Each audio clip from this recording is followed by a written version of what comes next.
Hey everyone, I'm Allie and welcome to my channel. And today I think we're doing the first vlog I've ever done on this channel. So I hope you guys enjoy because this is the direction I want my content to go. I've had this channel for years, been super inconsistent with it because I've just really struggled to figure out what I want to put on it. I mentioned in a previous video that I want to make Catholic content, but I'm really not an apologetics kind of person. I don't in any way, shape, or form feel like that's what my skill set is. I also just really don't enjoy debating with people on the internet. And I do feel like there is a lack of just like Catholic lifestyle content. I have found some people that are sharing their lives, talking about Catholicism, talking about maybe things they're doing in their day-to-day life to try to be a better Christian. So that is what I'm hoping to put out there. Days in my life vlogs, weeks in my life, spend the morning with me, that kind of stuff. And I have been wanting to do this since the beginning of the year, but I don't know, I've just had a lot of anxiety about it. I've been nervous to start, but today I told myself you just need to start filming and we'll figure it out as we go. But if there are any specific types of more lifestyle Catholic content you want to see from me, definitely let me know down below. But today I think is going to be a pretty fun day because my husband and I are going to go on a little road trip. So we live in the Charleston, South Carolina area, specifically the town of Summerville, which is like 45 minutes outside of Charleston. And we are originally from the north. We moved down just almost perfectly 2 years ago. It's crazy it's been 2 years already. And a place that we went a while ago that we've been wanting to revisit is Mepkin Abbey. So I'll talk a little bit more about it once we get there, but it is a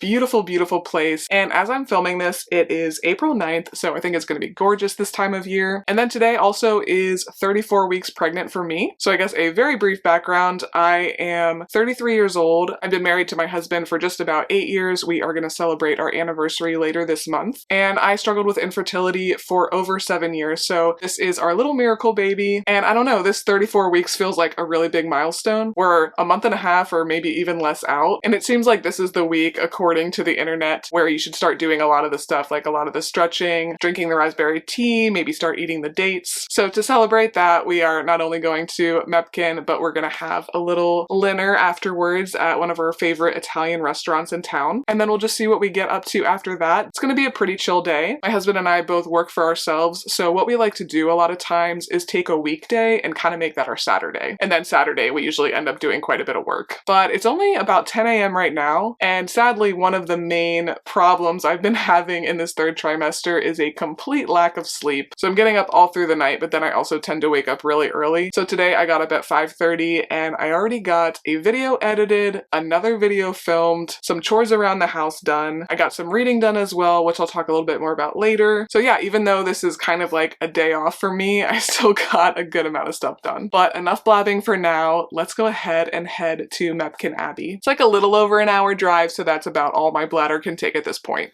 Okay, waiting for Ryan, so I figured I would do a little OOTD before we leave. So first off, I am loving this purse.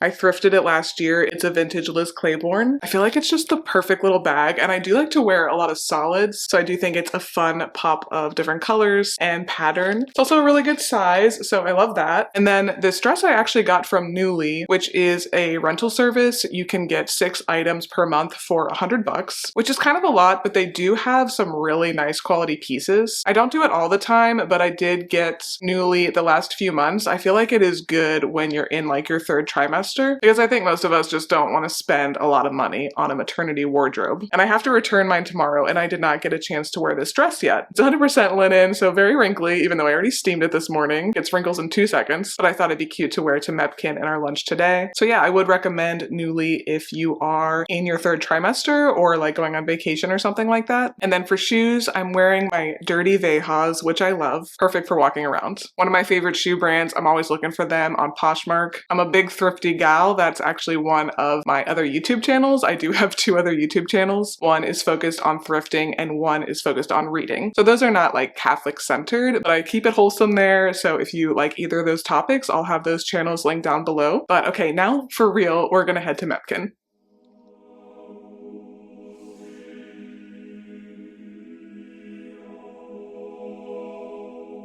Mepkin Abbey was established in 1949 and is located on the site of the historic Mepkin Plantation in Moncks Corner, South Carolina, which is about an hour from downtown Charleston. The Trappist monks who live there follow the rule of St. Benedict.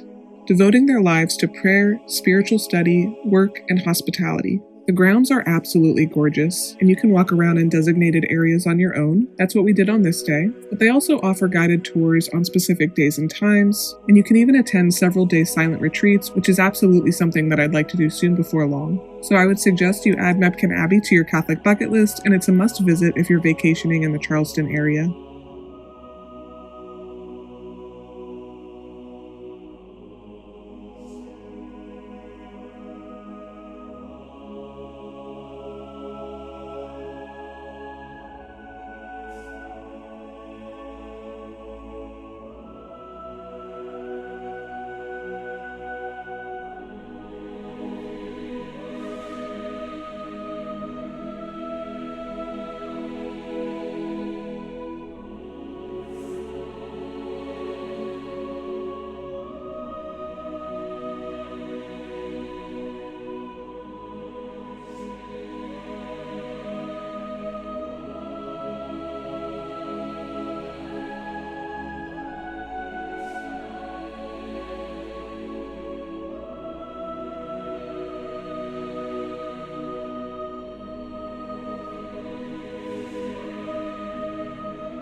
Alright, so we are back from our adventure day going to Mepkin and a really nice dinner. It's 4:30 and I'm not gonna lie, I am zonked. The sleeping like 5 hours a night for the last couple months is really catching up to me. I cannot wait for that nesting energy to hit me. Mentally, I really want to get everything done, but yeah, it's been tough, especially because I am trying to work ahead a little bit for my YouTube channels. And I'm trying to do like one baby thing a day. And today I was gonna sort sort through all of the clothes I have because we have a lot and I want to get the 0 to 3 month stuff washed and put away. But I think that's going to be a tomorrow problem because I just have no energy, and I still do want to get a little bit more editing done today. But I am going to take a little bit of a break and read The Song of Bernadette. I've been reading this for quite a while. This year, one of my big goals was to kind of continuously read some type of spiritual book. So I've been working through this pretty slowly, but I do want to just go ahead and try to get this done over the next couple of days. So I'm currently on page 308 out of like almost 600. This is a pretty thick book and it is a little bit dense. I am really loving the writing style. So I guess just from doing a quick Google search, this author, Frank Werfel, I think is how you would say his name, he was an Austrian Jewish man and he was in his like late 30s during World War II, and he escaped to Lourdes to escape persecution. And while he was there, he heard the story about Bernadette and he vowed that if he got out safe, he would share the story and write about it. So I think that's pretty cool, and this was very well received. They made a movie out of it, and I think a lot of people, whether they're Catholic or not, have read this or watched the movie, so great evangelization. And the story is written like a novel, but then there also is, of course, a ton of factual information in here. So if you have never read The Song of Bernadette, I would highly recommend picking it up. But since I think I'm just going to be reading, my husband and I are going to be watching Survivor tonight. We love Survivor. And just doing a little bit of laundry, stuff like that. I think I'm going to go ahead and end the vlog here. So I hope you enjoyed. I'm really looking forward to making a lot more cozy lifestyle content for you. So if that sounds good to you, do make sure to subscribe so you don't miss any of my future content. And yeah, let me know if there is anything specific you'd like to see from me. But thanks so much for watching, and I will see you next time. Bye.